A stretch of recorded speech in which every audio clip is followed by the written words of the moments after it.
जी, इस वीडियो में हम आपको बताएंगे कि आप flex point of sale and accounts software को कैसे यूज़ कर सकते हैं। आपको एक डिटेल्ड डेमो देंगे और इसमें हम तकरीबन कोशिश करेंगे कि हर एक चीज़ को कवर करें। तो ये हमारी डेमो सीरीज़ की फ़र्स्ट वीडियो है। तो जब भी आप न्यू इंस्टॉलेशन करवाते हैं फ्लेक्स की, तो आपका ये एक आइकन जो है वो विजिबल हो जाएगा आपके डेस्कटॉप के ऊपर। आप उसको क्लिक करेंगे तो यहाँ पे ये लॉगिन स्क्रीन जो है ये अपेयर हो जाएगी। अगर आपने ऑलरेडी इसका लॉगिन नहीं किया तो ये स्क्रीन अपेयर होगी, नहीं तो डायरेक्टली जो डैशबोर्ड है या लैंडिंग पेज है वो नज़र आएगा। तो यहाँ पे आपको जो यूज़र नेम दिया गया है वो आपने एंटर करना है, ठीक है। और यहाँ पे आपने अपना पासवर्ड दे देना है। कोई भी पासवर्ड हो सकता है। अगर व्यू करना चाहते हैं तो देखिए यहाँ पे क्लिक करके आप व्यू कर सकते हैं। लॉगिन प्रेस करने के ऊपर आपका ये जो सॉफ्टवेयर है वो लॉगिन हो जाएगा और आपको एक डैशबोर्ड स्क्रीन जो है वो नज़र आने लग जाएगी। और अगर आपने बिल्कुल न्यू सॉफ्टवेयर अभी परचेज़ किया है या इंस्टॉल किया है तो यहाँ पे आपको बिल्कुल ब्लैंक नज़र आएगा, कोई भी आपके पास अवेलेबल डाटा नज़र नहीं आएगा। हमारे पास कुछ एंट्रीज पड़ी थी, इसलिए यहाँ पे हम कुछ डाटा जो है वो देख सकते हैं। तो इसके ऊपर हम बाद में आएंगे डैशबोर्ड के। इसको आप कैसे मॉनिटर कर सकते हैं या देख सकते हैं। सबसे पहले हम देख लेते हैं कि नेविगेशन फ्लेक्स का किस तरह से काम करता है। तो नेविगेशन की अगर हम बात करें तो यहाँ पे देखें एक डिटेल्ड मेन्यू आपको मिल जाता है, ठीक है, जिसमें आपको हर एक चीज़ नज़र आएगी। जितने भी नेविगेशन पेजेस हैं, आई मीन के उनका जो लिंक्स हैं, उनके जो लाइक मेन्यू आइटम्स हैं वो आपको यहाँ पे नज़र आ जाती हैं। फिर यहाँ पे आप देखें तो शॉर्टकट कुछ आपको मिल जाते हैं, मतलब वन प्रेस के ऊपर आप पेजेस को एक्सेस कर सकते हैं। जैसे यहाँ क्लिक करके आप क्रिएट सेल कर सकते हैं, यहाँ पे आप सेल्स एग्जिस्टिंग जो है उनको देख सकते हैं।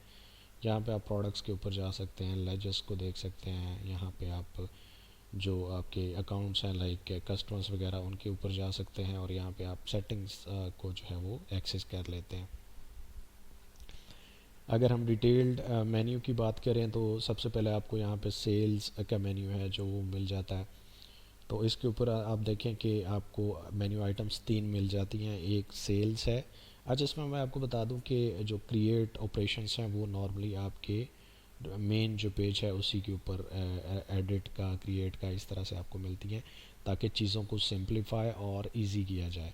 आपको अलग से इसको याद रखने की ज़रूरत नहीं पड़ती कि जी यहाँ पे जाएंगे तो क्रिएट सेल हो जाएगी, यहाँ पे जाएंगे तो आई मीन के इसका जो लाइक स्ट्रक्चर है वो ये है कि सेल्स के ऊपर आप जाते हैं, वहीं पे आपको फ़िल्टर्स भी मिल जाते हैं, एग्जिस्टिंग ऑर्डर्स भी मिल जाते हैं और आपको क्रिएट का जो बटन है वो भी मिल जाता है। और यही स्ट्रक्चर आपका चलेगा आप पूरे सॉफ्टवेयर के अंदर, वो चाहे प्रोडक्ट्स हैं, सेल्स हैं, कोटेशंस हैं, परचेजेस हैं, लेजर्स हैं, आई मीन ये आपका स्ट्रक्चर, यही सेम स्ट्रक्चर हर जगह रहेगा। तो यहाँ पे आपको सेल्स मिल जाती हैं, यहाँ पे कोटेशंस मिल जाती हैं और यहाँ पे रिटर्न्स मिल जाती हैं। प्रोडक्ट्स के अंदर आप जाते हैं तो यहाँ पे आप उसकी लिस्टिंग आपको मिल जाएगी और प्रोडक्ट का जितना भी क्रिएशन या अपडेट वगैरह का सेक्शन है वो आपको यहाँ पे मिलेगा। अगर हम प्रोडक्ट्स को देखें तो ये देखें यहाँ पे एक व्यू मिल जाता है। इसको हम डिटेल में प्रोडक्ट सेक्शन के अंदर डिस्कस भी करेंगे। अच्छा, यहाँ पे लेजर्स या एंटिटीज़ क्या लें, एंटिटीज़ क्या होती हैं, कस्टमर्स, वेंडर्स, बैंक्स, एम्प्लॉयज़ वगैरह, इनको हम एंटिटीज़ कहते हैं। और लेजर्स ऑब्वियसली आप इनके फिर जो खाते मैनेज क्रिएट होते हैं आप उनको भी वो यहाँ पे देख सकते हैं। तो सबसे पहले आपको लेजर्स का एक सेक्शन मिल जाता है, फिर कस्टमर्स मिल जाते हैं, वेंडर्स, बैंक्स, या फिर वॉलेट्स आपने क्रिएट करने हैं, ठीक है। ये आपके सेल के ऊपर या परचेज़ के ऊपर आप इनको अटैच कर सकते हैं, यूज़ कर सकते हैं। एम्प्लॉयज़ मिल जाते हैं, सेल्स पर्सन मिल जाते हैं। अगर आपने कोई फील्ड के अंदर आपके काम कर रहे हैं लोग तो उनको आप क्रिएट कर सकते हैं, ठीक है। एक्सपेंस अकाउंट्स है वो यहाँ पे आप क्रिएट कर सकते हैं। इसी तरह से कोई जनरल अकाउंट्स हैं जैसे इक्विटी का है या कोई और कुछ लाइक बैड डेट्स वगैरह हैं, इस तरह की चीज़ें आप क्रिएट करना चाहते हैं तो वो जनरल अकाउंट्स के अंदर आपको मिलेगी। फिर आ जाता है कैश या पेमेंट्स का सेक्शन। तो इसमें आपको सबसे पहले अगर आपने क्विक कैश की एंट्री करनी है, ठीक है, या कोई पेमेंट की एंट्री करनी है तो वो यहाँ पे आप करके कर सकते हैं। फिर आपको जर्नल एंट्री मिल जाती है। इसमें ये होता है कि देखें जो कैश की एंट्री होती है वो कैश अकाउंट से होती है आपकी। इसका मतलब ये है कि आप कैश ले रहे हैं, आई मीन किसी को दे रहे हैं या फिर ले रहे हैं, ठीक है। और जबकि जनरल एंट्री में ये होता है कि आप अकाउंट टू अकाउंट ट्रांसफ़र कर सकते हैं। जैसे आपने क्या किया कि एक बैंक से निकाल के पैसे दूसरे अकाउंट के अंदर डाल दिए कि दूसरे बैंक में डाल दिए, तो वो आप सब जर्नल एंट्री के थ्रू कर सकते हैं। या किसी से एक बंदे से लेके आपने डायरेक्टली ट्रांसफ़र करवा दिया किसी दूसरे बंदे को, तो वो भी आप ये सारी चीज़ें जर्नल एंट्री के थ्रू कर सकते हैं। कैश रजिस्टर आपको मिल जाएगा, ठीक है, जिसमें आपको कैश का बैलेंस और सारी हिस्ट्री नज़र आएगी। कैश सेशंस आपको यहाँ पे मिल जाएंगे। आप अगर डे बाय डे अगर कुछ ऑपरेशंस लाइक कैश के मॉनिटर करना चाहते हैं तो वो आपको कैश सेशंस के अंदर आता है, ठीक है। डे बुक में आपका कंप्लीट जितना भी है वो आपको फ्लो जो है वो नज़र आएगा। लेजेस अगेन इसको हम पहले डिस्कस कर चुके हैं। अगर GRN या परचेज़ ऑर्डर की बात करें तो इसका अलग से आपको मेन्यू मिल जाता है। इसमें आप परचेज़ जितने भी करते हैं, स्टॉक वगैरह ऐड करना है तो वो यहाँ से क्रिएट कर सकते हैं, ठीक है। अगर एग्जिस्टिंग लिस्टिंग को आपने देखना है तो वो यहाँ से आप देख सकते हैं।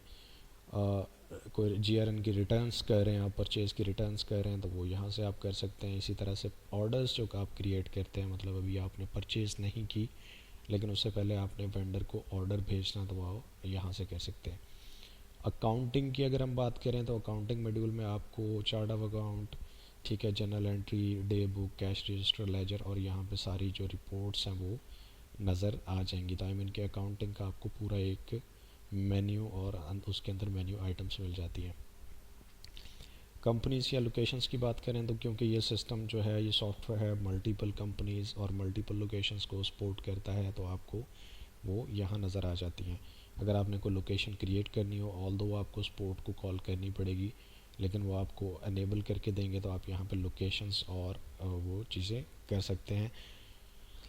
अगर हम कन्फिग्रेशन की बात करें तो यहाँ पे आपको एक कन्फिग्रेशन का मेन्यू मिलता है। इसमें आपके लोकेशंस आ जाती हैं, डिपार्टमेंट्स वगैरह जो आप प्रोडक्ट के लिए क्रिएट करते हैं, ठीक है। सेल्स पर्सन यहाँ पे मिल जाती हैं, प्रोडक्ट की कैटेगरीज़ वगैरह मैनेज करना चाहते हैं, क्रिएट करना चाहते हैं, एडिट करना चाहते हैं, या सब कैटेगरीज़ वगैरह को मैनेज करना चाहते हैं, यूज़र्स क्रिएट करना चाहते हैं, उनको परमिशंस वगैरह देना चाहते हैं, तो वो यहाँ पे मिल जाएगा। ऑडिट लॉग बेसिकली क्या है कि आप अपने पूरे सिस्टम की हिस्ट्री ट्रैक करना चाहते हो कि कोई अगर आपसे गलती से एंट्री डिलीट हो गई है या आप उसको ट्रैक करना चाहते हैं, कोई आपको कोई चीज़ फाइंड नहीं कर पा रहे, तो ऑडिट लॉग के अंदर वो सारी चीज़ें क्रिएट हो रही होती हैं। सेटिंग्स में आप कॉन्फ़िगरेशंस या सेटिंग्स कर सकते हैं, जिस तरह अगर लोगो वगैरह आपने देना है, कंपनी का नेम इनवॉइस के ऊपर शो करवाना है, वो आप दे सकते हैं, ठीक है। सेल स्क्रीन को आप कन्फिगर करना चाहते हो कि ये मुझे कंट्रोल्स नज़र आने चाहिए, ये नहीं आने चाहिए, तो ये सारी चीज़ें आप सेटिंग से कर लेते हैं। रिपोर्ट्स में बेसिकली आपको रिपोर्टिंग सेक्शन जो है, डैशबोर्ड जो है वो नज़र आ जाता है। इसमें डिटेल्ड आपके पास रिपोर्टिंग का जो मॉड्यूल है वो आ जाता है। यहाँ पे आपके पास अपडेट का एक ऑप्शन अवेलेबल है, ठीक है। इसको क्लिक करने से आप अपनी जो सॉफ्टवेयर है, अपनी एप्लीकेशन जो है, इसको लेटेस्ट जो चेंजेस हैं उनके साथ सिंक कर सकते हैं। आई मीन अपनी एप्लीकेशन को आप अपडेट कर सकते हैं। प्रोफाइल के अंदर आप चेंज पासवर्ड कर सकते हैं या फिर लॉग आउट कर सकते हैं। तो ये था हमारा एक ओवरव्यू हमारे डैशबोर्ड का, आई मीन के मेन्यू और एक्सेस किस तरह से आप डिफरेंट पेजेस को कर सकते हैं।